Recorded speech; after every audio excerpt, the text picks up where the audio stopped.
आपसे पूछा जाए कि पानी का अधिकतम घनत्व कितने डिग्री पे होता है, फिर आपसे अगर पूछ लिया जाए कि एक शक्त के बराबर एक अशुशक्त किसके बराबर होता है, और डीएनए का डबल हेलिक्स मॉडल किसने दिया था, ये सभी सवाल जो हर बार पेपरों में आते हैं, घूम घूम के एसएससी पूछता है, घूम घूम के यूपी ट्रिपल एससी पूछता है। हम आपको एक एक करके वो सारे साइंस के सवाल करा रहे हैं जो आते। देखिए साइंस तो वैसे तो बहुत है, हमें पढ़ने की इतनी ज़रूरत नहीं, जो बार बार घूम घूम के आ रहा है हमें वो पढ़ लेना है, हमें पेपर निकालना है, ज्ञाता थोड़ी बनना है। ज्ञाता बनना है तो उसके लिए तो बहुत समय पड़ा, हम नौकरी के बाद भी बन सकते हैं, तो हम वो कर लेते हैं जो बार बार घूम घूम के आ रहे हैं।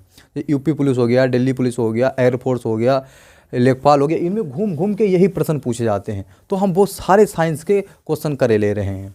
जैसे अगर आपसे पूछा जाए कि डीएनए का हेलिक्स मॉडल किसने दिया था, ये डबल हेलिक्स मॉडल था इस प्रकार का, आपने देखा होगा, ये डीएनए का डबल हेलिक्स मॉडल था, ये किसने दिया था, तो ये दिया था वाटसन और क्रिक ने। किसने दिया था, ये दिया था वाटसन और क्रिक, लिख लीजिए आप, वाटसन और क्रिक, ये साइंटिस्ट थे, इन्होंने दिया था। और अगर इसमें पूछा जाए कि ये किसका बहुलक होता है, तो ये न्यूक्लियोटाइड का बहुलक होता है, ये आपको लिख लेना है, न्यूक्लियोटाइड का बहुलक। यहाँ से प्रश्न क्या अधिकतर अच्छा बनता है, यहाँ से प्रश्न बनता है कि इसका प्रयोगशाला में प्रथम बार संश्लेषण किसने किया, प्रयोगशाला में इसे किसने प्रयोग किया था, तो ये किया था हरगोविंद खुराना जी ने। ये भी आप लिख लीजिएगा प्रयोगशाला में, क्योंकि ये इंपॉर्टेंट है और ये पेपर में अधिक से अधिक बात बनता है कि इसका प्रयोगशाला में संश्लेषण किसने किया था, तो वो किया था हरगोविंद खुराना जी, हरगोविंद खुराना। और ये मॉडल दिया किसने था, ये दिया था वाटसन और क्रिक ने। प्रयोगशाला में इसका संश्लेषण किया था हरगोविंद खुराना ने।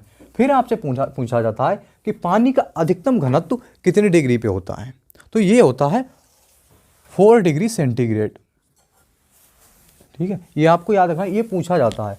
फिर अगर आ जाता है कि ध्वनि का सर्वाधिक वेग, ध्वनि का सर्वाधिक वेग किस में होता है, तो सर्वाधिक वेग तो इसमें ठोस में होता है। ठोस को आपने देखा होगा, अगर उस पर आवाज़ मारते हैं किसी चीज़ के तो कितनी आवाज़ होती है। उसके बाद आ जाता है द्रव में, उसके बाद आ जाता है गैस में, निर्वात में इसका कोई वेग नहीं होता। ठीक है, तो सर्वाधिक वेग किस में होता है, ठोस में। तो आपको ये तीनों लिख लेने। उसके बाद किस में होता है, द्रव में, उसके बाद गैस में। फिर आ जाता है कि एक अश्वशक्ति कितने वाट के बराबर होती है, एक अश्वशक्ति 746 वाट के बराबर। ये एग्जाम में कई बार पूछा गया है, ये एग्जाम में कई बार पूछा गया कि एक अश्वशक्ति किसके बराबर होता है। अच्छा, फिर आ जाता है कि नींबू का खट्टापन किस अम्ल के कारण होता है, तो इसमें कौन सा होता है आप बताइए। इसमें होता है सिट्रिक। कौन सा अम्ल होता है, नींबू में होता है सिट्रिक एसिड।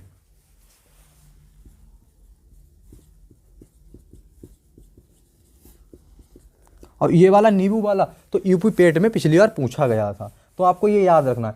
फिर आ जाता है घेंगा रोग। घेंगा रोग को किस नाम से और जानते हैं, गलगंड रोग। ये गले का रोग होता है, और ये क्या होता है, ये आयोडीन की कमी से, आयोडीन की मात्रा की कमी से उसके कारण हो जाता है घेंगा रोग। इसे क्या कहते हैं, गलगंड। क्या बोलते हैं, इसे बोलते हैं गलगंड। ये क्या होता है, थायराइड, इसमें थायराइड की ग्रंथि है वो बढ़ने के कारण होता है, इसमें ग्रंथि बढ़ती रहती है। अच्छा, फिर आ जाता है कि बासिंग सोडा का रासायनिक नाम क्या है। आपसे अगर पूछ लिया जाए बासिंग सोडा का रासायनिक नाम क्या है, तो क्या है, सोडियम कार्बोनेट। Sodium carbonate. ये देखिए, ये एसएससी में कई बार पूछा गया है कि बासिंग सोडा का रासायनिक नाम। फिर आ जाता है खाने वाले सोडा का रासायनिक नाम क्या है। खाने वाले सोडा का रासायनिक नाम क्या होता, सोडियम बाइकार्बोनेट। Sodium bicarbonate. देखिए इनमें कन्फ्यूजन बहुत तगड़ी रहती है, और जो एक क्वेश्चन आता है उसके ऑप्शन में दोनों होते हैं, लेकिन ये धोने वाला सोडा होता है, ठीक है, बासिंग सोडा जिसे बोलते हैं, ये खाने वाला सोडा होता है। तो धोने वाला होता है वो नाम हम याद रखेंगे छोटा होता है, जो खाने वाला होता है वो बड़ा होता है, तो सोडियम बाइकार्बोनेट ऐसे याद रखेंगे। फिर अच्छा, आपने देखा होगा तेल का दीपक, आपने देखा होगा जो होता है, उसमें तेल का ऊपर चढ़ना ये किस कारण होता है। तेल देखा होगा कि ऊपर चढ़ता रहता है, किस कारण होता है, ये केशुकत्व के कारण होता है।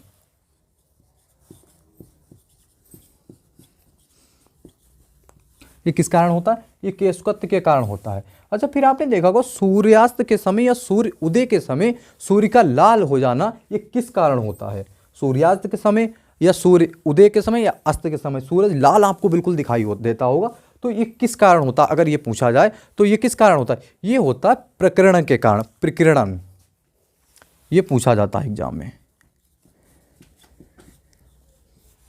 फिर आ जाता है कि एलिसा टेस्ट, ये किसका टेस्ट होता है? ये देखिए बार बार घूम के आ रहा है, अगर आप प्रैक्टिस सेट उठा के देखेंगे एसएससी का या यूपी ट्रिपल एससी का, तो ये टेस्ट बार बार पूछा गया। एलिसा टेस्ट ये एड्स का टेस्ट होता है।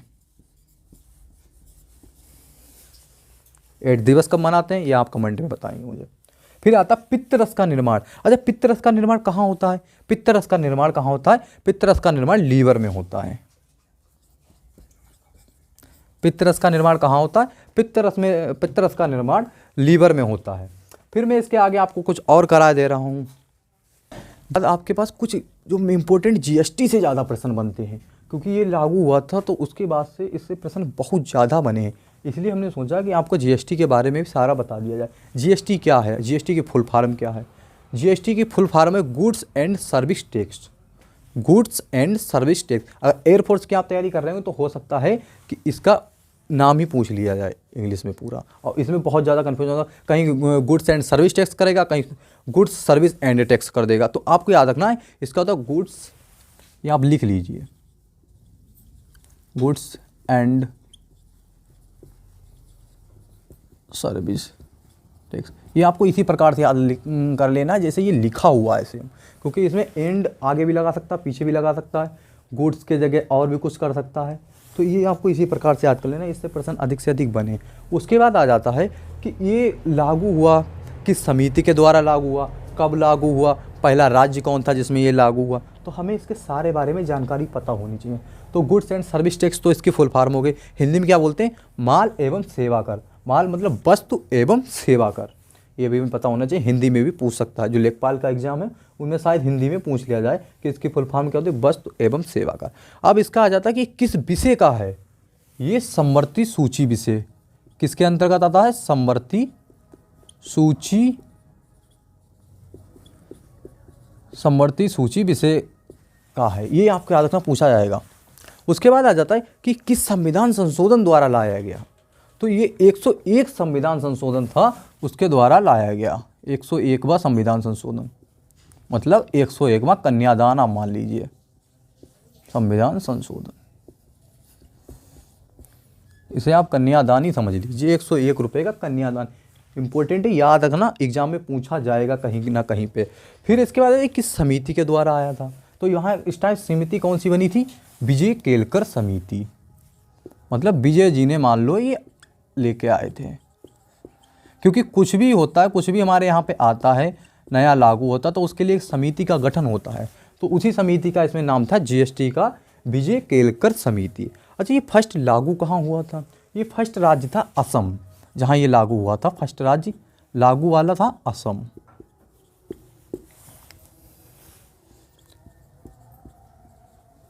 जो भी यहाँ से सवाल बनने के लिए हैं, हमें लगता है कि बन सकते हैं और आपके एग्जाम की दृष्टि से बहुत महत्वपूर्ण, वो हम सब करा दे। अच्छा, इसमें दरें थी वो कितनी थी और कितने परसेंट कितनी, ये भी पूछ लिया जाए।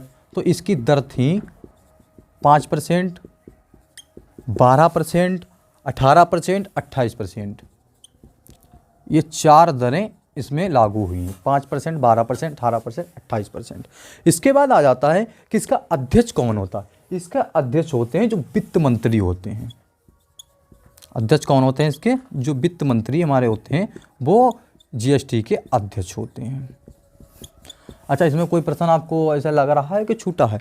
हाँ, एक छूट गया कि ये लागू कब हुआ था। तो ये 1 जुलाई 2017 को, ये इम्पोर्टेंट है, ये भी आप लिख लीजिए। ये कब? 1 जुलाई 2017 को। कहाँ हुआ था? अब एक बार आप इसका रिवीजन कर लीजिए। जीएसटी की फुल फॉर्म क्या है? Goods and service tax. किस विषय का है? समवर्ती सूची का विषय, बहुत इंपॉर्टेंट है। समवर्ती सूची विषय एग्जाम में पूछा ही जाएगा, जीडी वाले में शायद ये पूछा गया है, ठीक है। और 101 संविधान संशोधन, ये यूपी पेट में पूछा गया है। अब देखिए, एक मतलब जीएसटी से हर एग्जाम में कहीं ना कहीं बन रहे, तो आपको ये रट ही लेना है। तो 101वां संविधान संशोधन हो गया, किस समिति के द्वारा? विजय केलकर समिति। फर्स्ट राज्य कौन सा जहाँ लागू हुआ था? असम है। दर कितनी होती है? 5, 12, 18, 28। और उसके बाद इसके अध्यक्ष कौन होते हैं? इसके अध्यक्ष होते हैं वित्त मंत्री, इसके अध्यक्ष होते हैं। और लागू ये कब हुआ है? लागू हुआ है 1 जुलाई 2017 को। फिर मैं आपको आ जाता है कि हम ले लेते हैं DRDO, इसरो को। यहाँ से बहुत प्रश्न पूछे जा रहे हैं। देखिए ये आपकी साइंस और जीके की पूरी सीरीज है। इसमें हम आपको वो करा रहे हैं जो एग्ज़ाम में कई बार पूछे गए हैं और हर बार एग्ज़ाम पलट में आते हैं। मैं आपको यहाँ पे ऐसी कोई चीज़ नहीं करा रहा हूँ कि जो एग्ज़ाम से रिलेटिव ना हो, हर बार एग्ज़ाम में आई है वही मैं आपको करा रहा हूँ और आने की अधिक से अधिक संभावना है। DRDO को अगर आपसे पूछा जाता है ये क्या होता है? डिफेंस रिसर्च, इसकी फुल फॉर्म क्या होती है? Defence research development organisation.